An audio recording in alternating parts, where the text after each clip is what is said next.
अस्सलाम वालेकुम वरहमतुल्लाहि वबरकातुहू। मेरा नाम ख्वाजा मज़हर हुसैन है और मैं इस्लामिक सोसाइटी ऑफ मारखम के करीब रहता हूँ। हमारा ये काम है कि जो चीज़ हमें पसंद आए वही चीज़ हमको दूसरे के लिए पसंद करना चाहिए। इस सिलसिले में मैं सूरह तौबा की तफसीर पढ़ रहा था। उसमें मैंने बहुत ही खूबसूरत चीज़ें देखी, तो इसलिए मेरा दिल चाहा कि मैं अपने भाई बहनों से उसको शेयर करूं।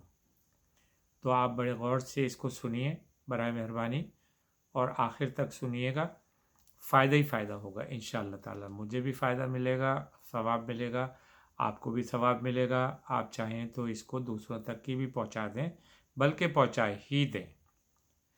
तो बिस्मिल्लाहिर्रहमानिर्रहीम। इन्नमा यामुरु मसाजिदल्लाहि मन आमन बिल्लाहि वल यौमिल आखिर व अक़ामस सलाता व आतज़ ज़काता फ़लम यख्शा इल्लल्लाह फ़असा उलाइका अन यकूनु मिनल मुhtदीन। और अब देखिए इसके मायने, यानी मस्जिदों को आबाद करना उन्हीं लोगों का काम है जो अल्लाह पर और क़यामत के दिन पर ईमान लावें और नमाज की पाबंदी करें और ज़कात दें, बजुज़ अल्लाह ताला के किसी से न डरें।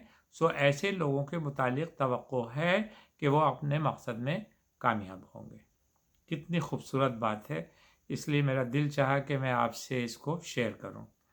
आगे एक और हदीस सुनाता हूं मैं, वो भी इसी तफसीर में है सूरह तौबा की। रसूलुल्लाह सल्लल्लाहु अलैहि वसल्लम ने एक मर्तबा सहाबा इकराम से पूछा कि तुम जानते हो कि अल्लाह पर ईमान क्या चीज़ है? सहाबा ने अर्ज़ किया, अल्लाह और रसूल ही ज़्यादा जानते हैं। आपने फरमाया कि अल्लाह पर ईमान ये है कि आदमी दिल से उसकी शहादत दे कि अल्लाह के सिवा कोई काबिल इबादत नहीं, और ये कि मोहम्मद अल्लाह के रसूल हैं। इस हदीस ने बतला दिया कि रसूल पर ईमान लाना अल्लाह पर ईमान लाने में दाखिल और शामिल है। ये छोटी सी हदीस मैंने सुनाई। अब ये छोटी छोटी सी हदीस मैं सुनाता हूँ, बराए मेहरबानी ज़रूर इसको सुनिए। इरशाद फरमाया कि मस्जिद की इमारत और आबादी सिर्फ नेक मुसलमान ही का काम है। इससे यह भी साबित हुआ कि जो शख्स मस्जिद की हिफाजत, सफाई और दूसरी ज़रूरियात का इंतज़ाम करता है और जो इबादत और ज़िक्र अल्लाह के लिए या इल्म दीन और कुरान पढ़ाने के लिए मस्जिद में आता जाता है, उसके ये अमाल उसके मोमिन कामिल होने की शहादत है। अब आप अंदाज़ा लगाइए कि जो लोग मस्जिद के लिए काम करते हैं उनको कितना सवाब मिलता होगा। अल्हम्दुलिल्लाह रब्बिल आलमीन।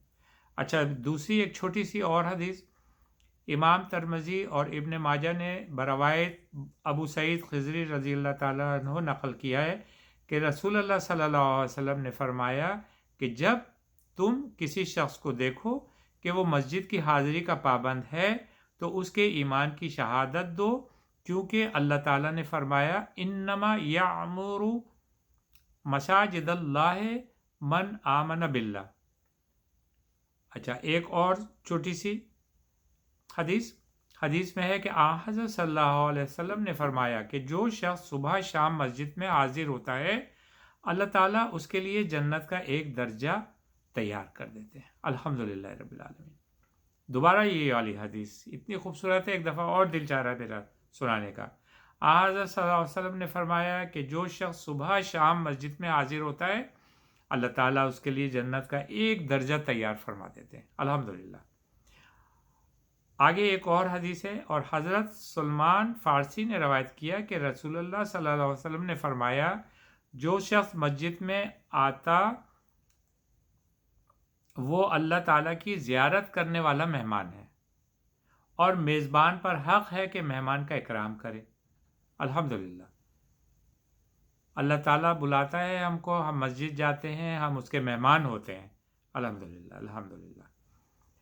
مفسر قرآن حضرت قاضی ثناء اللہ پانی پتی رحمۃ اللہ علیہ نے فرمایا کہ عمارت مسجد میں یہ بھی داخل ہے کہ مسجد کو ایسی چیزوں سے پاک کرے جن کے لیے مسجدیں نہیں بنائی گئیں، مثلا خرید و فروخت، دنیا کی باتیں، کسی گم شدہ چیز کی تلاش یا دنیا کی چیزوں کا لوگوں سے سوال یا فضول قسم کے اشعار، جھگڑا، لڑائی، شور و شغب، یہ سب مسجد میں نہیں ہونا چاہیے۔ اللہ تعالیٰ سے امید ہے کہ یہ جو کچھ میں نے آپ تک پہنچایا یا آپ دوسروں تک بھی پہنچا دیں، اور اللہ سے امید ہے کہ ہم کو اور آپ کو دونوں کو اس کا ثواب ملے گا۔ آمین ثم آمین۔ لا الہ الا اللہ محمد الرسول اللہ، استغفر اللہ الذی لا الہ الا هو الحی القیوم واتوب الیہ۔ السلام علیکم ورحمۃ اللہ وبرکاتہ۔